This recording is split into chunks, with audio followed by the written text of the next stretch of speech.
Ya llevo varios años y es de público conocimiento siendo lo que yo llamo un legalista en recuperación y tengo algunos años más ayudando a otros a recuperarse de ese legalismo. Y con mucha vergüenza y con mucho pudor reconozco que alguna vez yo pertenecí a esa secta de fariseos que se regodeaba en mandar al infierno a todo aquel que pensaba diferente a mí. Juzgué por años, critiqué, catalogué, me ensañé con mucha gente por el simple hecho de que no tenían, por ejemplo, mi doctrina o no creían lo mismo. Fui tan torpe, tan menso y tan sopenco que pensaba que de esa manera yo estaba cuidando con celo santo la sana doctrina.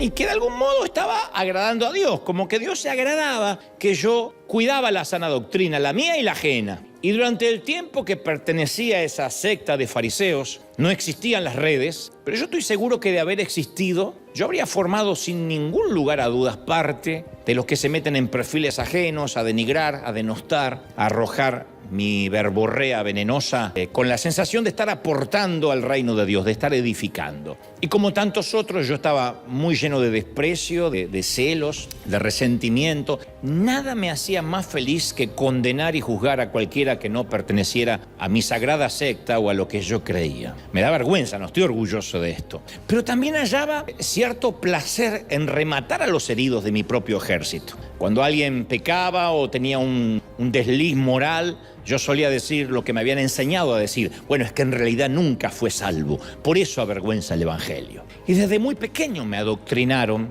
desde los púlpitos, para odiar, para ubicarme en las antípodas de quien pensara diferente. Y yo debía cortar todo tipo de relación con cualquier inconverso, con cualquier ateo. Qué locura, qué ironía, cuando se supone que a ellos debemos llegar y con ellos tenemos que ser luz. Pero se nos decía, no tengan comunión. Lo primero que uno hacía es cortar toda relación con gente llamada mundana. Y solo se nos permitía tener comunión con los que eran parte de la propia iglesia o de la propia secta. Cualquier católico, ni hablar de un evangélico de otra denominación, era antagónico, era nuestro enemigo. Me decían que no debía maldecir, pero sí podía decir cosas como te espera el infierno, hijo de Satanás, apóstata, y otras maldiciones que estaban permitidas bajo el disfraz, insisto, de celo santo. Y obviamente, para que pudiera sentirme un policía de la santidad ajena, me equiparon con un pecadómetro. El pecadómetro es la lista de quién va al cielo y quién va al infierno. Entonces todo el tiempo estábamos borrando y sumando gente. Este se va a quedar. Y no hay un solo día en mi vida en que no agradezca a Dios por abrirme los ojos, por hacerme ver a Jesús con ojos nuevos, por ayudarme a recordar la misericordia, la gracia del Señor y por sobre todo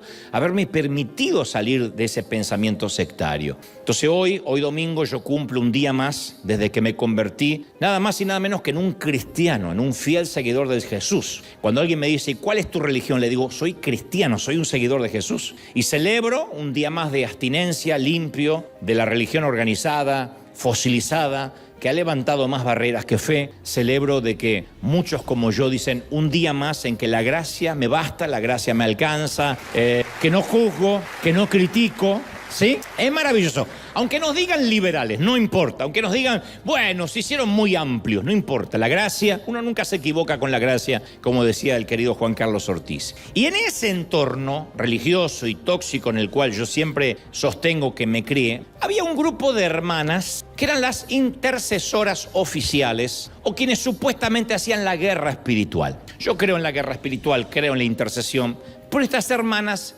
de mi niñez eran muy particulares. No estoy haciendo un juicio de valores de estas mujeres. No dudo que hayan sido damas, porque deben estar ya en la presencia del Señor hace mucho tiempo, a menos que estén momificadas, ya no creo que vivan. No dudo de lo piadosas que podían ser, pero muchas de ellas, hoy a la distancia me doy cuenta que utilizaban la oración como un método de manipulación, de control y hasta una manera de infundir miedo y terror. Estas hermanas solían venir a la casa de mi niñez, y empezaban a hablar con mi madre acerca de las revelaciones que habían tenido en la más reciente reunión de oración. Yo tenía unos 8 años estaba por cumplir 9. Y recuerdo que estas mujeres solían hacer comentarios que a mí literalmente me hacían helar la sangre. Con estas hermanas, ¿quién necesitaba diablo? Nadie. Porque la hermana Soraya era quien comenzaba diciendo: anoche, Nelly, le decía a mi mamá, anoche, Nelly, mientras orábamos, Dios me mostró al ángel de la muerte, que se paseaba por entre los asientos de la iglesia.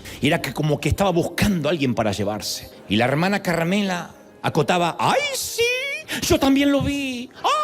Pero como estaba arrodillada, todo pasó al lado mío, Pasó así por el lado mío y solo le pude ver los pies, que eran como pezuñas de cerdo. Y la hermana Almudena agregaba: ahora entiendo que cuando empezamos a reprender entró de pronto un viento caliente. Ahora entiendo. Yo pensé que eran mis calores de la menopausia. No, era el demonio. ¡Tal cual!, decía la hermana Genoveva. Yo levanté la mirada y el ángel de la muerte me estaba mirando. Tenía cuerpo de hombre, pico de pájaro, cara de carnero, cola de serpiente, alas de murciélago, una capucha negra y una guadaña en la mano. Teodora decía: alabado sea el Señor, yo también lo vi. Es el mismo ángel negro que yo vi. Estamos en el mismo espíritu, decía Teodora. Y la hermana Catalina añadía: el Señor me dijo que vino a llevarse una vida. Dios está llevando a alguien pronto. ¡Ay, sí!, decía Amelia. Yo sentí el olor a azufre. Cuando estos oscurecidos y encapuchados aparecen, siempre huele a azufre y ajenjo. Yo a mis 8 años no quería ni orar, y mucho menos cerrar los ojos durante las reuniones de oración, pues si me aparecía un bicho de esto yo me muero. Así que empecé a tenerle fobia a las visiones y a este tipo de profetas, encomillados, y por sobre todo este tipo de oración, en las cuales veían más a demonios que a Dios, de manera que surgió en mí un profundo patrón de rechazo. Y luego, a lo largo de mi vida adulta, aparecerían nuevas: Soraya, Carmelas, Almudenas, Genovevas, Teodoras, Catalinas y Amelias, quizá con distintos nombres, distinto género, no tenían que ser necesariamente mujeres, pero con la misma esencia: hechiceros modernos, autoproclamados profetas. Y entre muchas otras palabras, a mí también durante la vida adulta me profetizaron en su momento que me iba a enfermar de cáncer para testimonio de Dios. 7 demonios venían a matarme durante el 2020. 2 de mis hijos morirían ahogados para la honra y gloria del Señor. O que un meteorito iba a caer justo encima de River Arena y nos mataría a todos por apostatar de la fe. En este primer servicio iba a caer. Digo, pues si tenía ilusiones que caiga después. Entonces, actualmente, cuando alguien me dice: tengo una revelación para darte, que hoy esto pulula en las redes, de inmediato oprime mi botón de pánico y rechazo. Quien habla con Dios, quienes hablamos con Dios, es grave que alguien nos tenga que dar una palabra, porque cuando hablan los burros, cuando habla alguien por fuera del Señor, Dios tiene que tercerizar un mensaje porque no estamos escuchando su voz, lo cual eso es grave. Así que cuando alguien dice: tengo una palabra, tengo una revelación, yo lo paso por cientos de filtros si es que pasa el tamiz. Pero eso no fue lo grave. De hecho, estoy feliz de haber levantado un cortafuegos para este tipo de gente. Lo realmente malo fue que durante muchos años yo tuve aversión y hasta cierto pánico al simple hecho de tener que orar. Qué ironía, ¿no? Porque desde los 7 años que estoy en una iglesia cristiana y sin embargo por muchas, yo me atrevo a decir casi décadas, tuve aversión a orar, no quería orar. Quizás ahora que lo pienso, por este trauma de que la oración se relacionaba con espíritus, con ver cosas, con sueños, con visiones, con revelaciones. A veces era la excusa para alegar: Dios me dijo, y hacer lo que uno quería. Dios me mostró, y como cada uno tenía el teléfono rojo de Dios, sostenía una idea, un capricho en nombre de Dios. A mí me hizo tener, insisto, aversión a todo eso. Y la pregunta es: ¿por qué algo nos produce aversión, rechazo, pánico? Bueno, en nuestro cerebro, yo siempre te cuento, hay una pequeña parte con forma de almendra llamado amígdala cerebral. Y esa amígdala es responsable de las emociones, de nuestros instintos de supervivencia. Entonces, cuando tenemos miedo, la amígdala, porque así fuimos creados por Dios, no es un error de fábrica, ni un lote fallado, sino que cuando tenemos miedo, la amígdala se activa y provoca una respuesta de lucha, resistencia o huida. La amígdala cerebral despliega un tsunami de adrenalina y prepara el cuerpo para la acción. Insisto, para salir corriendo o para defendernos. Eso es bueno si vamos caminando por un sendero y nos encontramos con un león feroz, con una serpiente venenosa lista para atacar. Nos salva la vida. En esos casos tenemos que agradecer por la amígdala de seguir vivos. El problema es que la amígdala no es objetiva. Y la forma en que responde a una serpiente venenosa es la misma que responde a una conversación hiriente, a una discusión. La manera en que nuestra amígdala cerebral responde a un ruido que nos permite saber que quizá un ladrón ha entrado en nuestra casa, es la misma que responde a la notificación que nos hace saber que nuestra cuenta de banco está en números rojos. Entonces el tema de fondo es que necesitamos la adrenalina para enfrentar a una serpiente, a un león, a un intruso que entra en la casa, pero no la necesitamos para la vida diaria.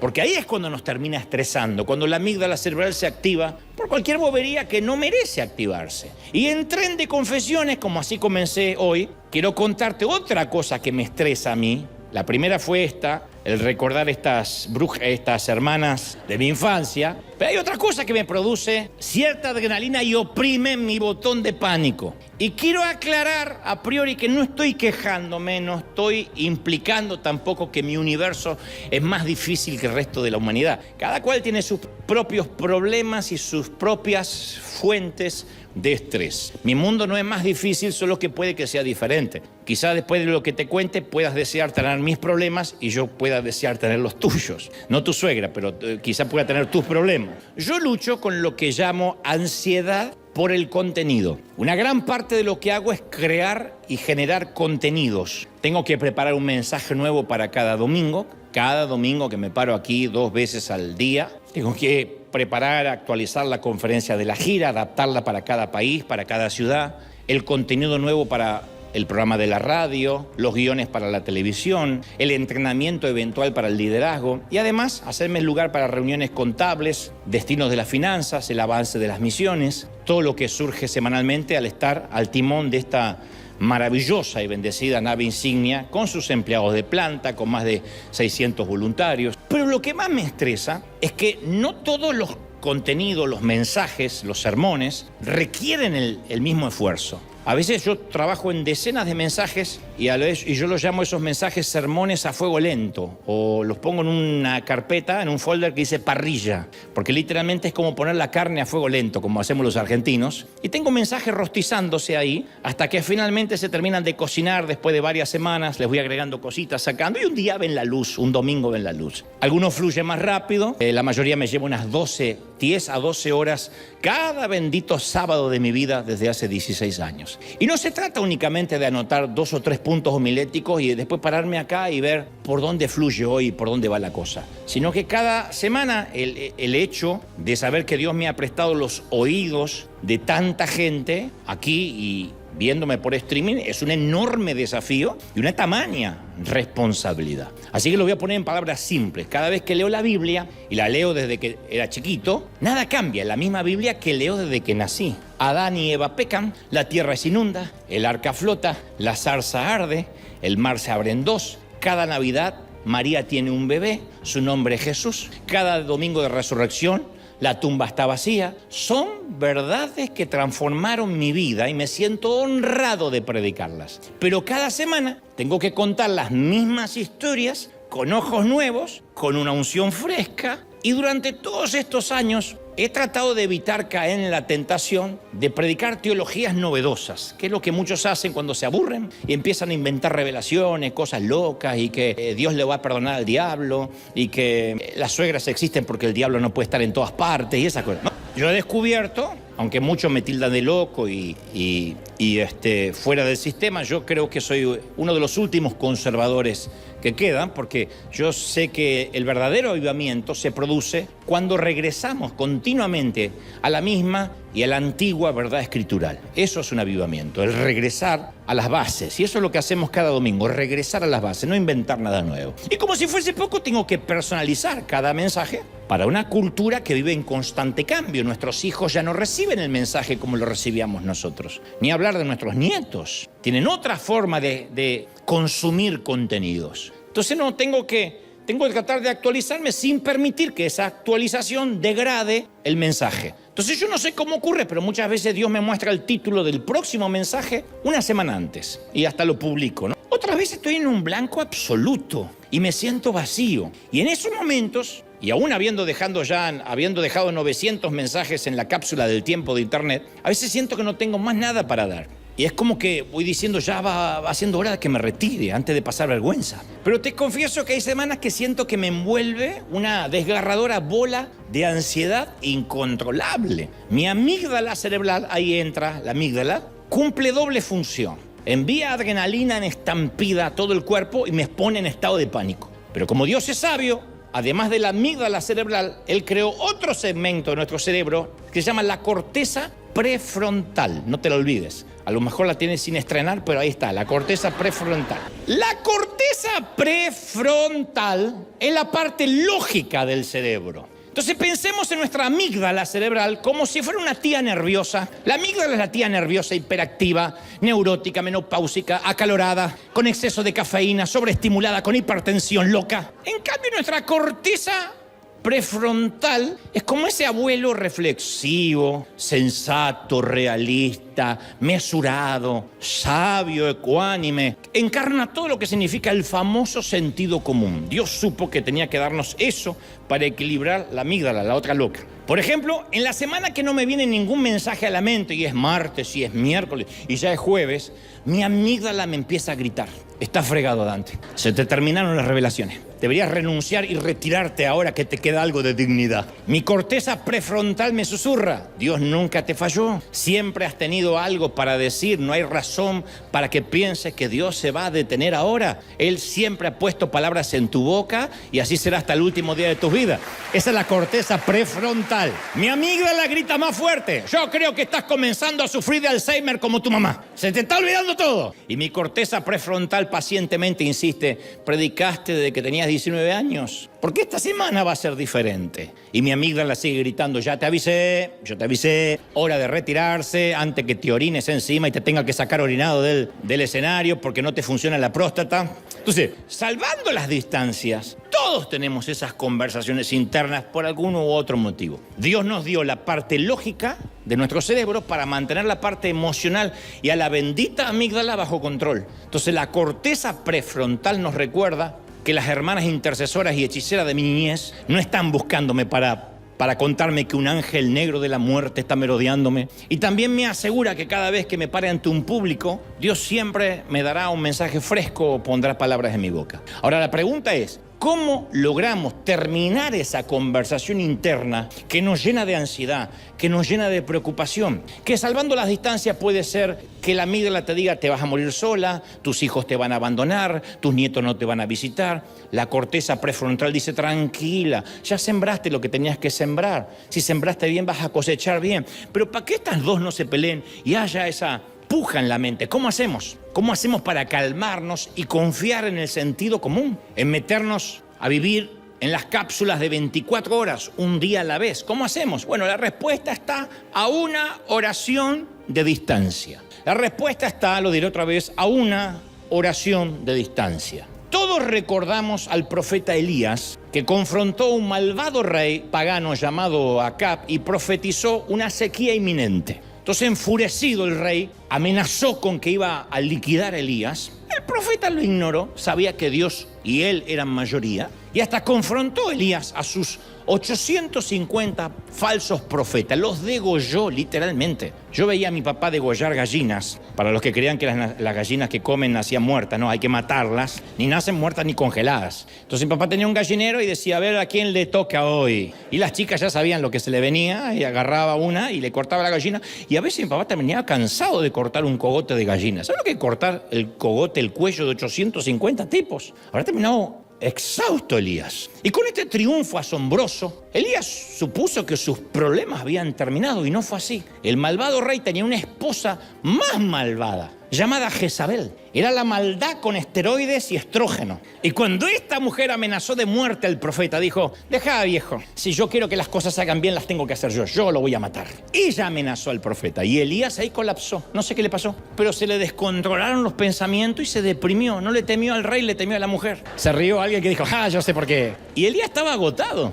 estresado, quedó tensionado, cansado. No sé cómo Jezabel le hizo llegar la amenaza. Tanto que Elías oró para pedir la eutanasia. Dijo, yo me quiero morir, quiero que me mates. Ahora, pensemos en lo irracional que es esa situación. Mató a 850 tipos y la amenaza de Jezabel lo dejó en la lona, lo dejó nocaut. Elías no estaba como nosotros, muchas veces pensando con claridad. Su amígdala cerebral no lo dejaba transitar por los rieles del sentido común. El profeta había llegado a su límite, estaba bloqueado, obstruido, aniquilado, colapsado. ¿Te pasó de llegar a un punto en que ya no puedes lidiar con una sola cosa más? A veces se alinean los problemas hasta transformarse en la tormenta perfecta. Y uno dice, no puedo más. ¿Te pasó que una última gota rebasó tu vaso? ¿Tu tarjeta de crédito está al límite? ¿Tu marido respira de una manera irritante? ¿Aumentaste 5 kilos en 2 días? ¿Y tu suegra te quiere enseñar cómo tienes que educar a tus propios hijos? Eso es lo que le pasaba a Elías. En Primera de Reyes 19:4 dijo, basta, Señor, quítame la vida. Quítame la vida, yo no soy mejor que mis abuelos, que ya se murieron, no soy mejor que ninguno de mis antepasados. Quítame la vida, yo soy la misma casta. Por mi sangre corre lo mismo que siempre detesté de mis padres y de mis abuelos y lo que siempre critiqué de mis tíos. Y lo que le pasó a Elías nos sucede a nosotros, que nos obsesionamos tanto con nuestros problemas que perdemos nuestro enfoque en la presencia de Dios. No sé si recuerda las palabras que Pablo escribió desde la prisión en Filipenses 4:4. Él dice, regocíjense en el Señor siempre. Otra vez lo diré, añade, regocíjense. La bondad de ustedes sea conocida por todos los hombres. El Señor está cerca, agrega Pablo. El Señor está cerca. No está hablando de que la venida de Cristo está cerca. Está diciendo, el Señor está cerca nuestro. Está cerca mío, cerca tuyo. Y añade, por nada, no por algunas cosas que lo merecen. Por nada estáis afanosos. Antes bien, en todo, mediante oración y súplica y con acción de gracias, sean dadas a conocer sus peticiones en oración delante de Dios. Y entonces la paz de Dios, que sobrepasa todo entendimiento, guardará tu corazón y tu mente en Cristo Jesús. Yo podría vivir en una isla desierta con ese versículo. La paz guardará tu mente. Vuelvo a cuando uno está bloqueado y colapsado. A mí me encanta cuando Pablo dice, el Señor está cerca. Eso es precisamente lo que Elías se olvidó. Y por eso Dios le envía un recordatorio de su cercanía cuando él está colapsado, bloqueado. Dios le envía al profeta un poderoso viento, un terremoto, un fuego. El profeta está en la cueva y ve estos 3 eventos climáticos. Pero Dios no estaba en ninguno de los 3. Dios estaba en el susurro final, en el silbo apacible. Y para que Dios no susurre, tiene que estar muy cerca nuestro. Cuando alguien te susurra, acércase el oído para poder oír. Entonces, cuando estamos agobiados, temerosos, nosotros solemos pedirle la voz audible a Dios. Queremos que Dios, al igual que nosotros, nos responda gritando. Decimos, Señor, yo no sé por qué está callado, dime. Y queremos que nos grite. Pero cuando Dios está cerca, solo susurra, no tiene que gritar. ¿Qué aprendió Elías en aquella cueva? Que cuando en la vida ya hemos tenido suficiente, Dios es suficiente. Elías no necesitaba ni morirse, ni siquiera necesitaba que Dios resolviera sus problemas. Solo necesitaba saber que Dios estaba cerca. Cuando ya hemos tenido suficiente, Dios es suficiente. Ahora, lo que estoy a punto de decir puede parecerte ofensivamente simple, pero es sumamente importante y quizá el corazón del mensaje. Si olvidamos que Dios está cerca, nunca vamos a hablar con Él. Yo dejé de orar porque pensaba que cuando oraba, en lugar de Dios aparecían los demonios con pezuña de cerdo. Estas hermanas me infundieron temor y yo no tenía conciencia de la cercanía de Dios. Aquellos a los que les cuesta orar y dicen, yo lo único que me falta es orar porque me cuesta mucho, es porque no están conscientes de la cercanía de Dios. Creen que tienen que empezar una comunicación para que tiene que llegar allá al cielo y capaz que ni llega. Si algo es suficientemente grande como para preocuparnos, entonces lo suficientemente grande como para que oremos por eso. Si está en nuestra mente, es porque está en el corazón de Dios. ¿Me siguen, sí o no? Si está en nuestra mente, es porque está en el corazón de Dios. Y aquí viene el gran dilema, que como muchos de nosotros hemos pasado años sin sentir que Dios estaba cerca, no sabemos cómo hablarle. Con esta clase que tuve yo de profeta que decían, y se me apareció un demonio y tuve que reprender, yo no sabía cómo hablarle a Dios. Yo decía, ¿cómo me dirijo a Él? ¿Cómo arranco la conversación? ¿Me dirijo a Él como omnipotente creador? ¿Es obligatorio usar el lenguaje gallego de la Reina Valera? Señor, os conocéis mi vida y sabéis que no hay que orar como el gato con botas, necesariamente. Hoy, Señor, pues bendíceme en este día tan especial donde necesito tu bendición. No hace falta. Debo terminar siempre diciendo en el nombre de Jesús, porque si no, no se cumple la oración. Si no veo demonios como Soraya, Carmela, Almudena, Genoveva, Teodora, Catalina y Amelia, ¿no estoy orando? Perdón si alguien se llama así, pero Dios te está hablando, mija. La respuesta a todas estas preguntas es un rotundo no, un inequívoco no. En el huerto de Getsemaní Jesús llamó a su padre Abba, que es la palabra aramea para decir padre, pero es la forma más cariñosa, más tierna del modo arameo para referirse a un padre. Nuestro equivalente a papi sería papi, papucho, papito. Dios es un Dios relacional, tierno, cariñoso y por sobre todo conoce nuestra estructura emocional. Sabe, porque Él nos diseñó, cómo estamos hechos cada quien. ¿Qué tipo de comunicación y relación necesitamos cada quien? ¿Qué lenguaje del amor manejamos? Dios siempre se presentaba: yo soy el Dios de Abraham, el Dios de Isaac y el Dios de Jacob. A mí me sorprende que nunca dijo de manera gramatical: yo soy el Dios de Abraham, Isaac y Jacob, con comas. Podía haber dicho, resumiendo, soy el Dios de Abraham, Isaac y Jacob. Él decía, no, yo soy el Dios de Abraham, el Dios de Isaac y el Dios de Jacob. Lo que estaba implicando que es el mismo Dios, pero diferente trato con cada quien. Abraham escuchaba de una manera que Jacob no oía. Gedeón se relacionaba con Dios de una manera diferente a la de David. Cada hijo tiene una personalidad diferente y cada uno se relaciona con sus padres a su manera, independientemente de que sean los mismos padres y el mismo hogar y la misma educación. Si eres padre o madre, debes saber que entre tus propios hijos, cada uno da a conocer sus necesidades de una manera distinta. Está el hijo que ni siquiera te envía un mísero texto y cuando le escribes un testamento te contesta con un escueto ok. Dice, condenado, lo amamanté tanto tiempo, lo alimenté para que me diga ok. Luego está el hijo o la hija que le gusta hablar y expresar todo y de todo hace un monólogo interminable de 45 minutos que no te atrevas a interrumpir. Puede que esté el hijo que aguarda a que estés exhausto. Después está ese otro hijo calculador que espera que estés exhausto y agotado y espera justo las 10:30 de la noche para aparecerse en tu dormitorio y plantearte un debate profundo, porque sabe que te agarra en curva y cansado. Y tú percibes que será abogado porque siempre tiene una defensa preparada para cualquier objeción que puedas alegar y te va a liquidar. Lo único que tienes que decir desde la cama, edúquese lo más que pueda, ande con cuidado, que Dios nos ampare, caso cerrado. Porque te cerró el caso antes de entrar al dormitorio, ¿o no? Puedes que tengas algún otro hijo que cuando te pide algo suplica, ruega, reclama, implora, decreta, invoca, clama y te gana por cansancio. Y el hijo le dice ta, y se lo das. Ninguno de ellos se relacionan con sus padres de la forma correcta. Simplemente se relacionan con sus padres como son. Y Dios también quiere que seamos nosotros mismos. Por eso es una falacia enseñar a orar. Una locura es que alguien enseñe a orar. Yo digo siempre en las conferencias de presidente, no pretendas que yo te enseñe a orar, ni te diga repite esto porque prometí no insultar tu inteligencia. Las oraciones más sinceras jamás son dichas dentro de las paredes de las iglesias. Las más sinceras son dichas dentro de las paredes de los hospitales y en las gramas de los cementerios. Y allí no hay nadie que nos enseñe a orar y que nos diga, no hay curas, rabinos ni pastores a decir, repitan conmigo. Esos son liturgias, rezos, no comunicaciones reales. Entonces, ¿cómo podemos orar? Y gritando, susurrando, cantando, escribiendo, en silencio, como sea nuestra estructura emocional. No hay una forma perfecta ni bíblica para orar. Hay de los que, si se arrodillan, se quedan dormidos. Entonces, Señor Jesús, te pido que, ¿cuál es mi consejo? No te arrodilles, camina. Hay de los que se acuestan y no hay una postura, una posición. Entonces, a todos los que somos papás, nos gusta cuando nuestros hijos nos necesitan y fundamentalmente son sinceros y se acercan cada uno a su manera.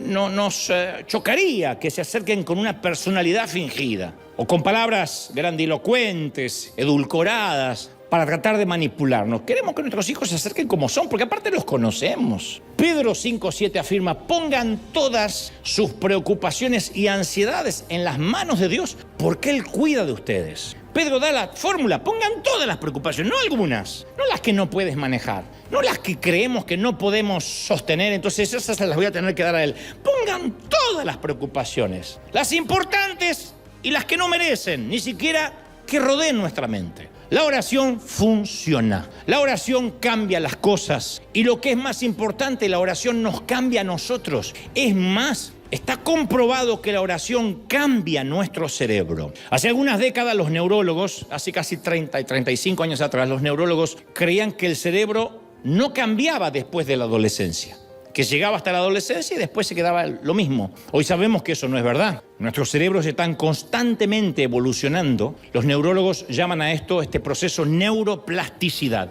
La idea es que podemos esculpir nuestro cerebro, así como podemos esculpir nuestros cuerpos o nuestros músculos con un buen tiempo invertido en el gimnasio. Entonces nuestro cerebro todo el tiempo está creando vías neuronales, como ya hablamos hace unos mensajes atrás, nuevos engramas. Y cada vez que tenemos un pensamiento, es más fácil pensarlo otra vez. Los famosos surcos. Estas son buenas noticias si tenemos pensamientos piadosos, pero no son buenas noticias si hemos sido condicionados para huir de las intercesoras que ven ángeles de la muerte durante las reuniones de oración, si estamos condicionados a que un día nos vamos a quedar en blanco y se nos van a acabar los contenidos. Hay un doctor llamado Andrew Newber, es el director de investigación del Hospital Thomas Jefferson de Pensilvania, y él estudia el cerebro literalmente en el uso de técnicas de neuroimagen que incluyen imagen por resonancia magnética funcional, tomografía de emisión monofotónica y tomografía por emisión de positrones. En resumen, no sé un cuerno lo que estudia este hombre,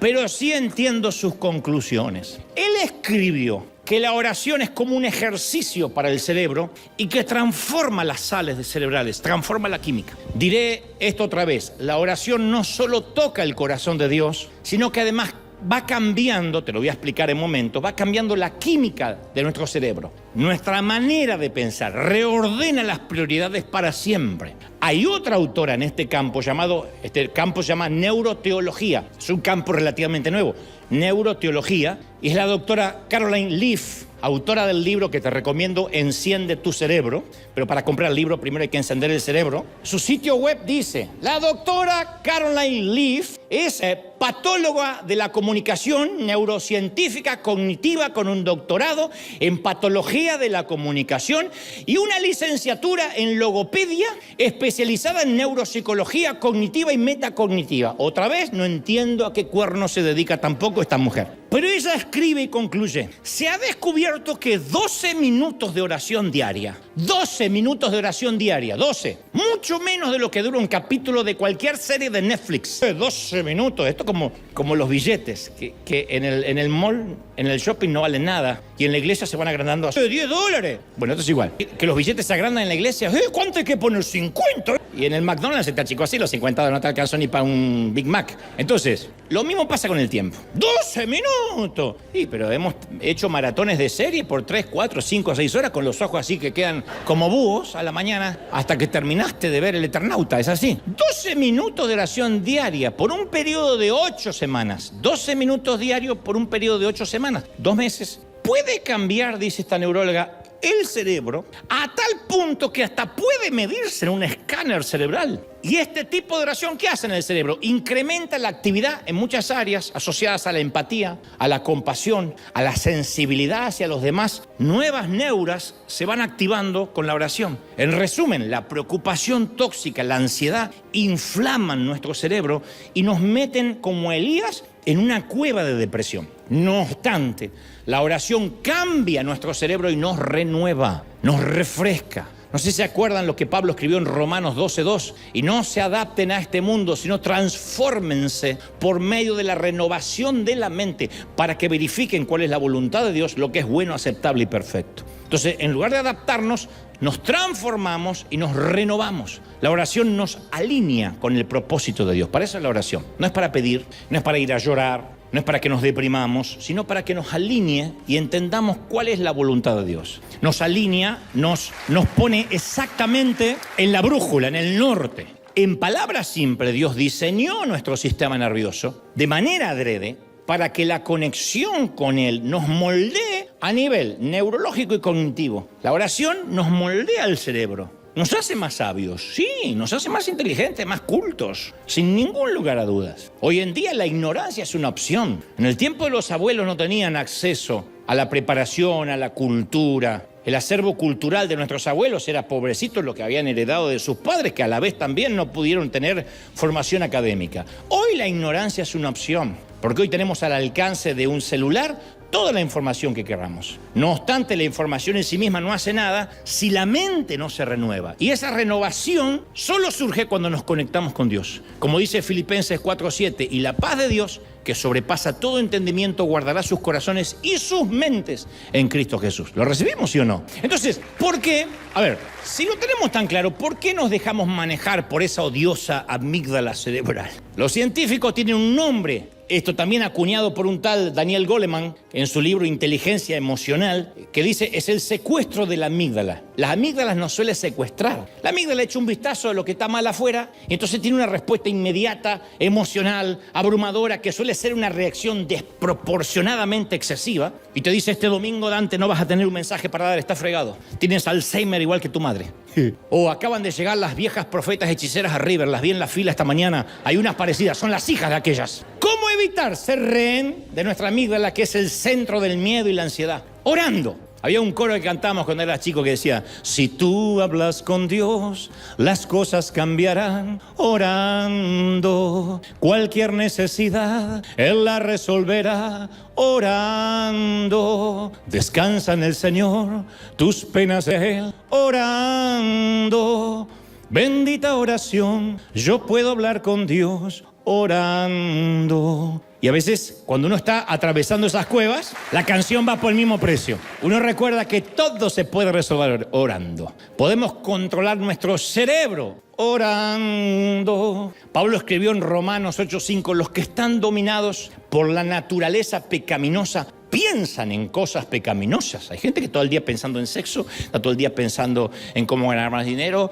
todo el día pensando en lujuria, en palabrotas, en cosas soeces. Pero dice Pablo, los que están controlados por el Espíritu Santo piensan en las cosas que agradan al Espíritu. Nota que el control está ligado a la mente. No dice sienten, piensan las cosas del Espíritu. Y añade Pablo, por lo tanto, permitir que la naturaleza pecaminosa les controle la mente los va a llevar a la muerte. Pero permitir que el Espíritu les controle la mente los va a llevar a la vida y a la paz. Entonces sí se puede controlar lo que pensamos, las preocupaciones, las ansiedades. Por eso es crucial que digamos, yo voy a poner a partir de hoy, no el año que viene, un guarura, un gorila matón en la puerta de mi mente, pidiendo identificaciones a todo pensamiento que quiera entrar. A ver, identificación. Impidiendo que entre cualquier pensamiento que no cumpla el criterio de ser verdadero, digno, justo, puro, amable y honorable. Si no tiene eso, no entra.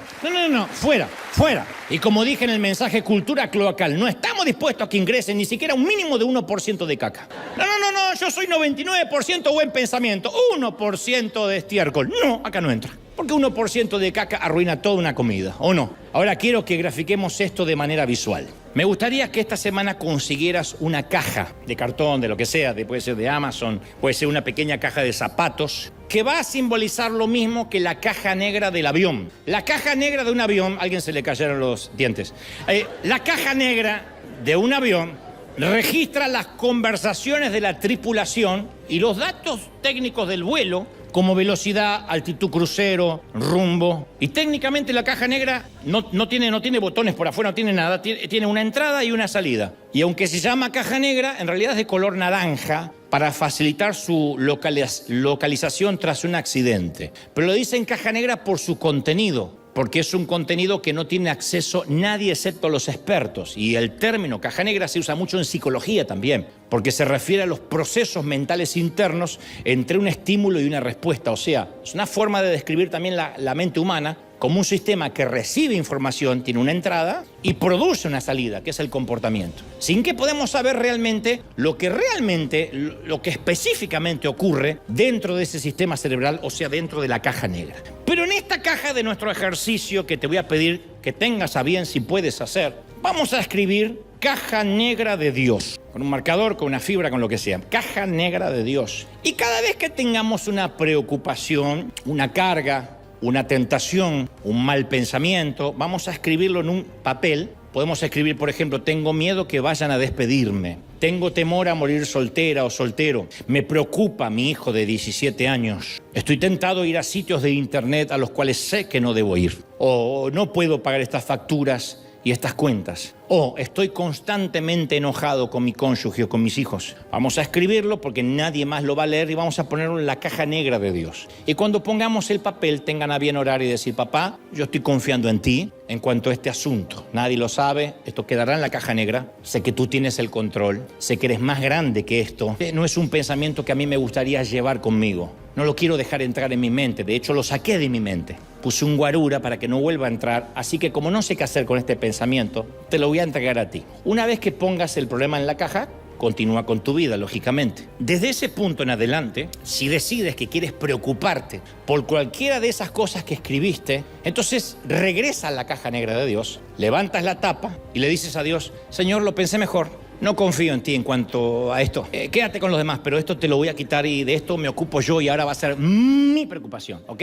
Ok, y te lo guardas. Y te preocupas todo el día. Es ridículo, pero eso es lo que hacemos a diario. Se lo sacamos a Dios y lo cargamos nosotros. Vamos a retroceder un poco en el tiempo. Pablo, el apóstol, estaba en prisión, ¿no? No por un crimen, sino por haber hablado de Jesús. Podía ser ejecutado. Entonces escribe a sus amigos de Filipos: regocíjense en el Señor siempre. Y luego suena como nuestra madre, porque repite para que quede claro: otra vez lo diré, regocíjense, dice. Ahora bien, ¿por qué tiene tanto peso este pasaje? Porque lo está escribiendo desde la cárcel. Pablo y Silas habían sanado a una mujer, eso enfureció a algunas personas, provocó un disturbio, y Hechos 16:22 dice que la multitud se levantó contra ellos y los magistrados superiores rasgaron sus ropas, les ordenaron que los azotaran a los dos, y después de darles muchos azotes a Pablo y Silas, los echaron en la cárcel, ordenando al carcelero que los guardara con máxima seguridad, el cual, habiendo recibido esta orden, los echó al calabozo interior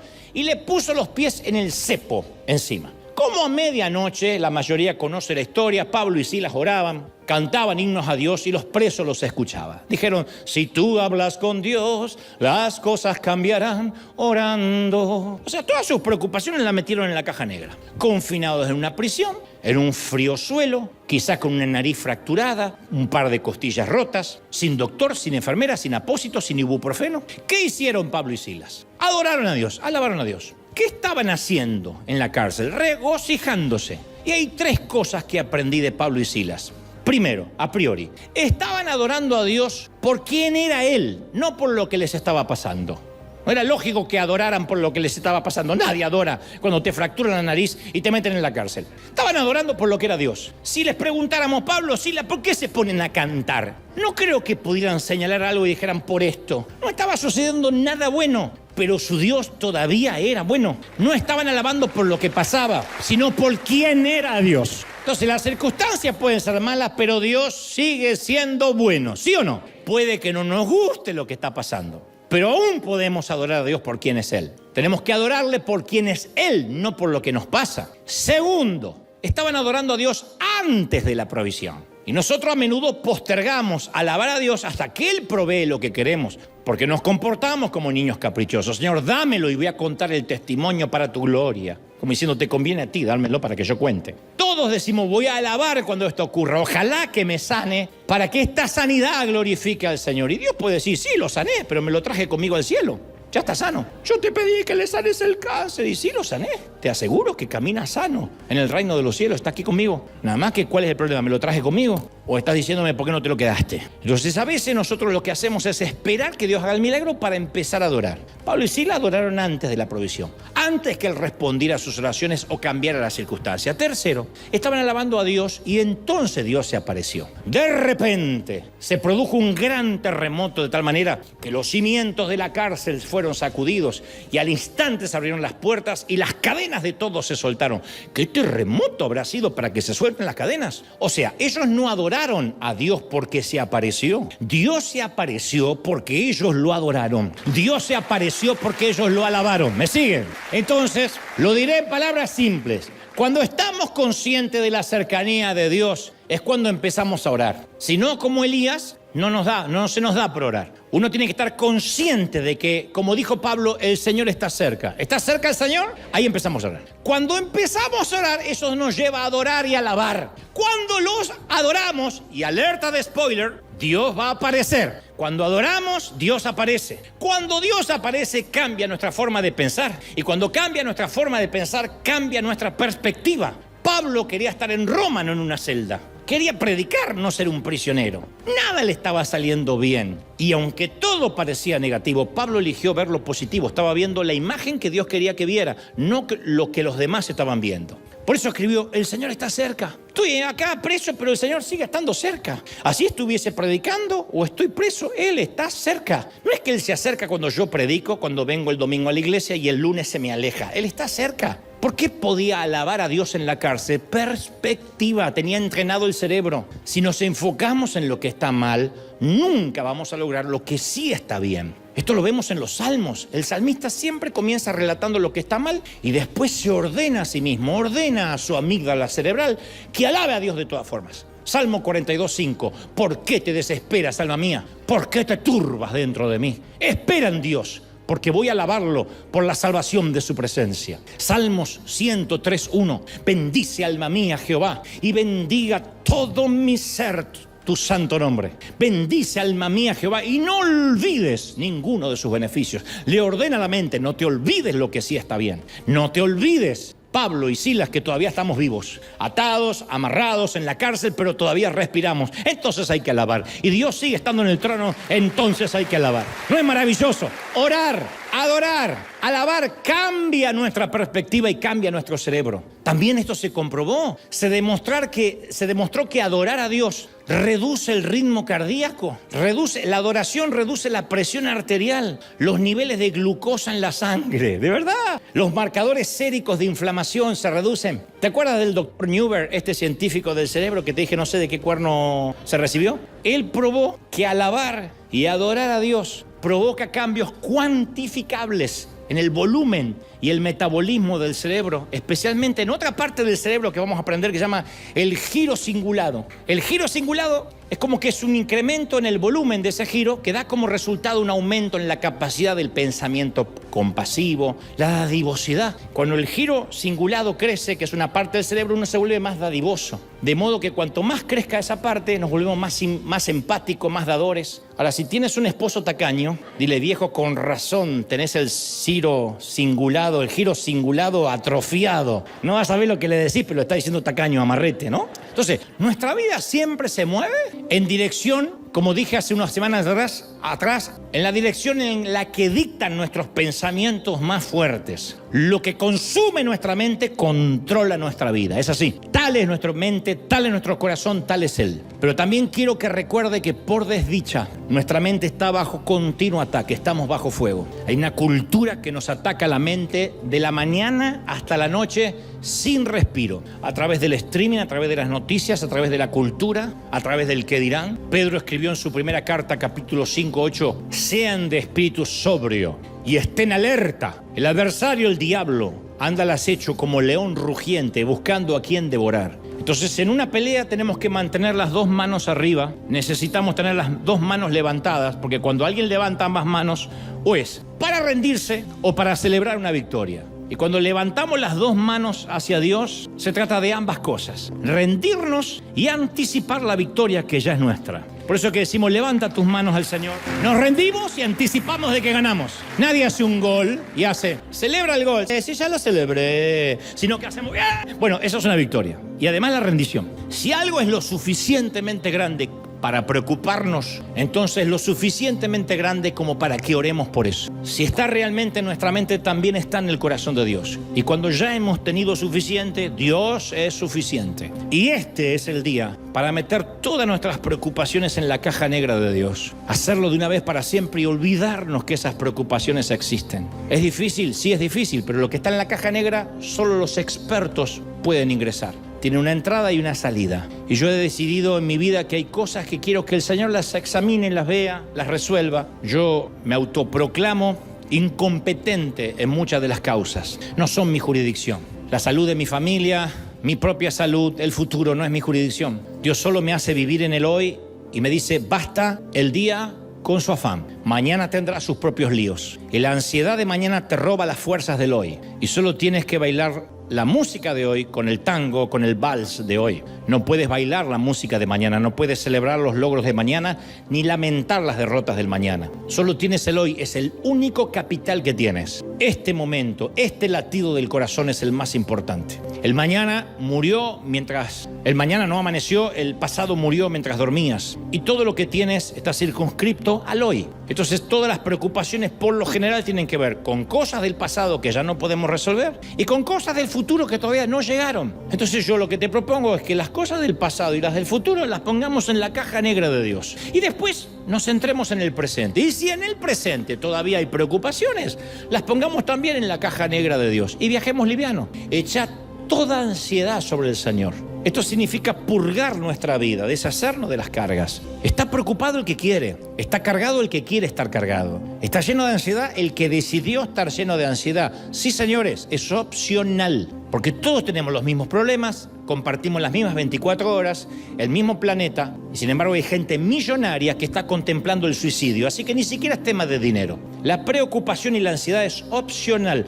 Todas las mañanas nos levantamos y entre el desayuno y salir de casa nos agarramos un bolso de preocupación, una mochila de dudas y unas cuantas maletas de cosas que no podemos resolver. Y aún viene gente así a la congregación.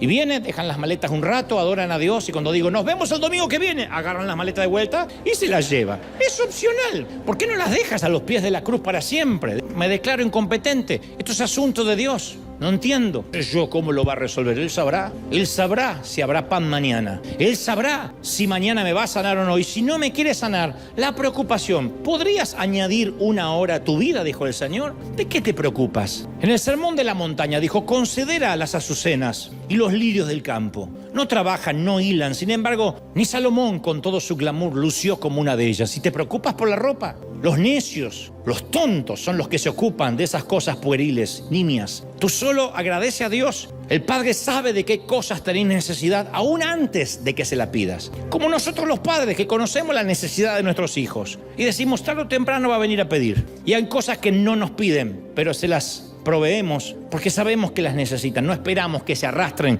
un mes y medio rogando para que no anden descalzos. Y si nosotros que somos padres injustos, pecadores, sabemos dar buenas dádivas a nuestros hijos, ¿por qué dudamos tanto de nuestro Padre Celestial? Como nuestro Padre que cuida de los pajaritos, que no cae un cabello de la cabeza de nadie sin que el Padre lo sepa, se va a olvidar que estamos preocupados. La preocupación es opcional. Si te vas preocupado hoy, es tu problema. Yo soy libre de este mensaje. Lo que te quiero decir es que hay una caja negra disponible para que pongas todo ahí y digas, hasta acá.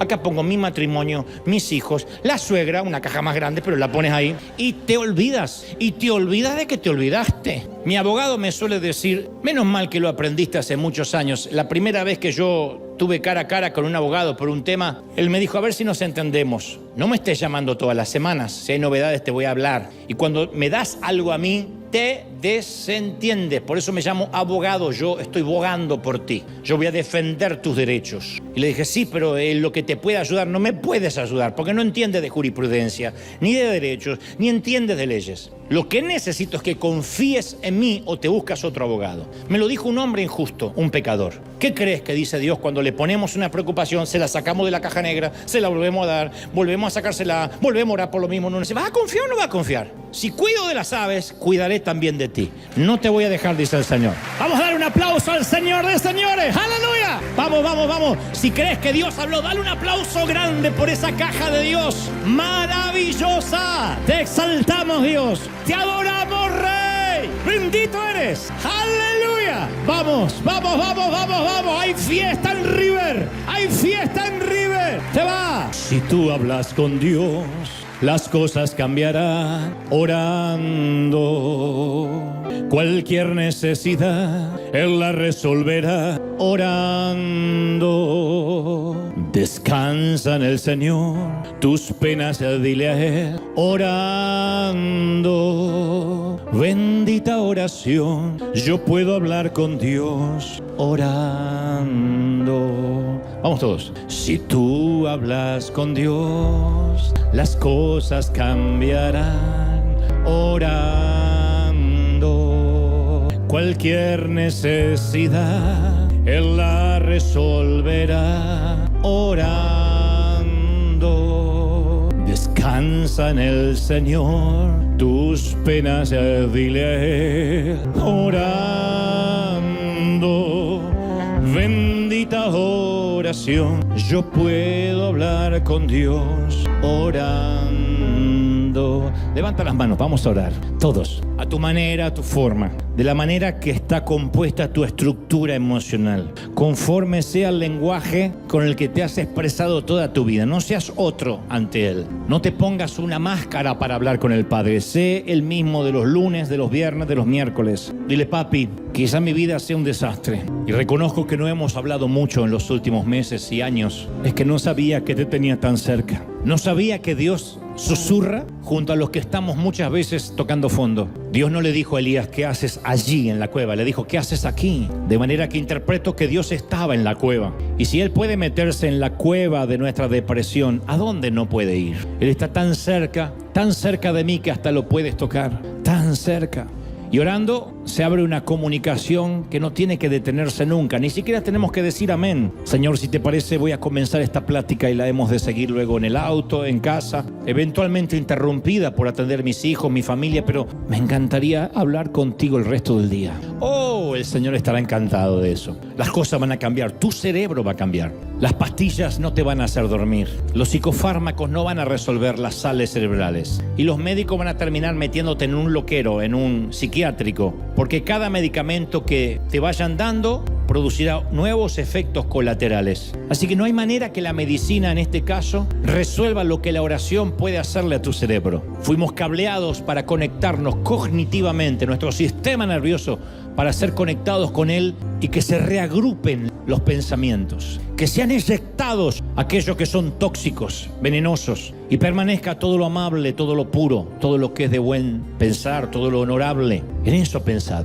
Vamos, nos ha hablado el Señor hoy y siento que en casa también las manos son para rendirte y para celebrar la victoria. Y como Pablo y Silas, te ruego que hagas las mismas tres cosas. Primero, que le adores por lo que Él es, no por cómo te va la vida. Porque puede que no tengas dónde vivir, pero Él sigue estando en el trono y te llevará a casa. Puede que la enfermedad no se haya ido, pero Él sigue sentado en el trono. Y lo adoramos por lo que Él es, no por cómo nos va en la vida. Así que adora a Dios por lo que Él es. Señor, qué grande eres. ¡Qué fabuloso eres! ¡Magnífico! ¡Aleluya! Segundo, adoremos a Dios antes de la provisión. Esas son las verdaderas adoraciones, gente. Muéstrame a un adorador que ora antes del milagro y yo te diré que es un verdadero adorador. Oremos, adoremos mientras esperamos. Benditos los que adoran de este lado del Jordán. Benditos los que oran antes que las aguas se abran. Bienaventurados los que sin ver creen. Bienaventurados los que creen porque las señales les van a seguir. ¡Uy! La iglesia dejó de creer porque empezó a buscar milagros. Hay un montón de gente buscando milagros antes de la adoración. Y el Señor dice: adora. Y entonces lo tercero que va a ocurrir, Él aparecerá. Ellos no adoraron porque Dios apareció. Dios apareció porque ellos adoraron. Adora, adora, adora. Levanta las manos y vas a ver cómo las cosas ya empiezan a cambiar. Cualquier necesidad Él la resolverá y echa toda carga y ansiedad sobre Dios. Uy, impresionante. ¡Bendito eres! Todos, todos, todos. De nuevo. Si tú hablas con Dios, las cosas cambiarán. Orando. Cualquier necesidad Él la resolverá. Orando. Bendito eres. Descansa en el Señor. Tus penas dile a Él. Orando. Bendita oración, yo puedo hablar con Dios orando. Eso es lo mejor que tenemos, hablar con Dios. Padre, se irá preocupado de aquí el que quiera. En sus casas, en sus hogares, seguirán preocupados los que decidan quitarte de la caja negra el papel y quedárselos ellos diciendo: esta es mi jurisdicción.